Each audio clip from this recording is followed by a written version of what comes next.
Hello and welcome back to Save Ourselves. Or if you're new here, then hi, I am Aparna. And in this video, I'll be talking about why it's important to do nothing every once in a while. Let's start off with an exercise. Now, this is a moment to pause in your life. Look back on your life for about a week. How has your life been? Can you tell this week apart from the last one and the one before that? And if you look back about a month, can you see your life changing when you look back? And if you thought, not really to yourself as the answer to these questions, then hang on for a minute. I urge you to go through this video with me. As I'm writing the script for this video, I'm myself emerging from a break of sorts. A break which I often naturally gravitate towards at least twice during the course of a year. So let's deal with the elephant in the room here. A lot of times we get so into the routine and the usuals in life that it starts to feel like you're stuck in a rut.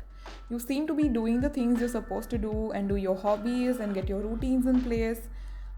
But over time, these things that we do repeatedly fall into such a monotonous cycle that we feel like we're stuck in an endless loop rather than making a linear progress. And you just feel like even though you're trying to make the effort to move, you're hardly getting ahead. The pace is slowed down, if not dropped to a complete standstill, and life begins to feel a little stale, to be honest. When you start seeing these signs in your life, that's when you know you're in need of a break. And this is not the kind of break where you take a pause from work, go on an adventurous vacation, or dive straight into all your exciting hobbies. But this is rather a more boring, more real kind of a break, and mind you, it involves a lot of downtime.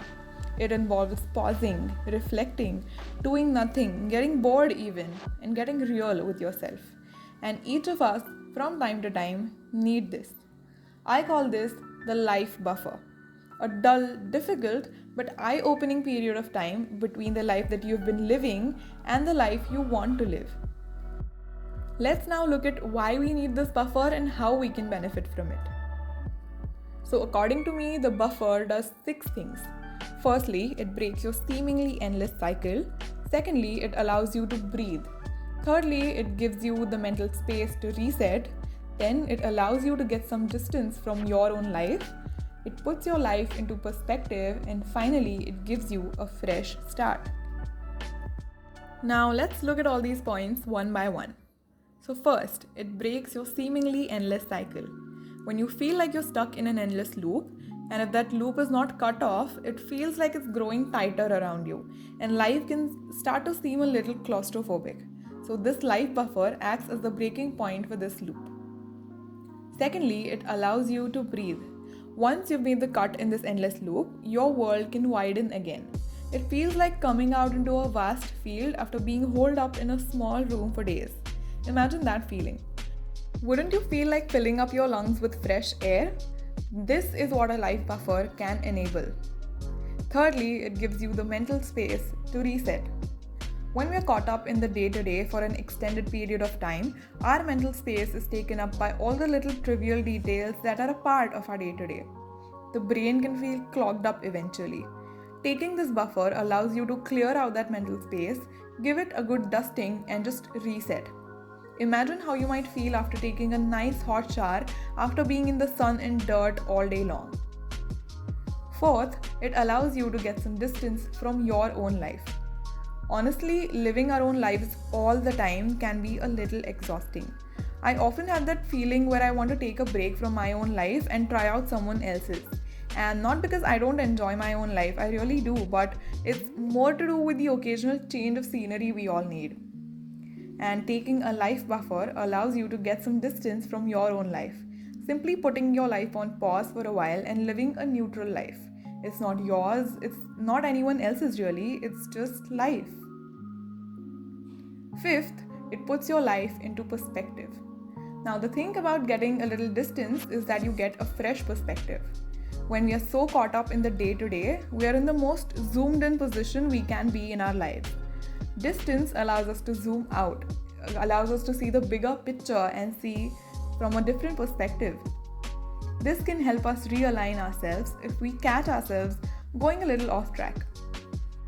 And finally, it gives you a fresh start. Think about how you feel on a New Year's Day. That is the feeling of a fresh start. It's the feeling of closing a loop and starting another one.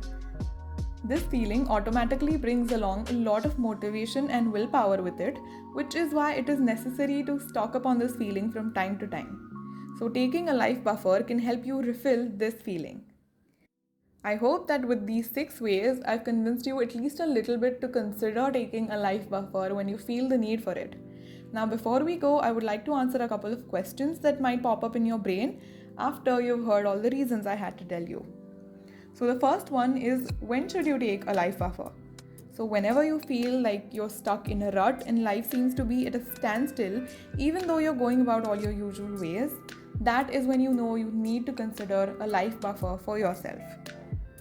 Number 2 is, how long should this life buffer be? So honestly, as long as you need it to be. Sometimes even a weekend worth of downtime can feel sufficient, but it can go up to a whole week or even more, depending on how stuck you're feeling at this moment, at this point in your life. But of course, do consider your current lifestyle to figure out how much time you can take away from it for your life buffer. And thirdly, what should I do in a life buffer? And the answer to that is as little as possible. The goal here is to do mostly nothing, at least in the beginning. When you feel like you've emptied out all your mental space and now you're adequately bored, you'll start getting the urge to get back to life. Use that urge as your fresh start and reset and reflect. Decide how you want to move forward here onward and then dive back into your life. I hope you had some good takeaways from this video and it was helpful for you. If it was, do consider giving it a thumbs up and also consider subscribing to my channel. And when you do, don't forget to hit the notification bell to get updated whenever I upload. I also have a blog post to go along with this video, which you can find in the description below. And I'll see you next week. Bye bye.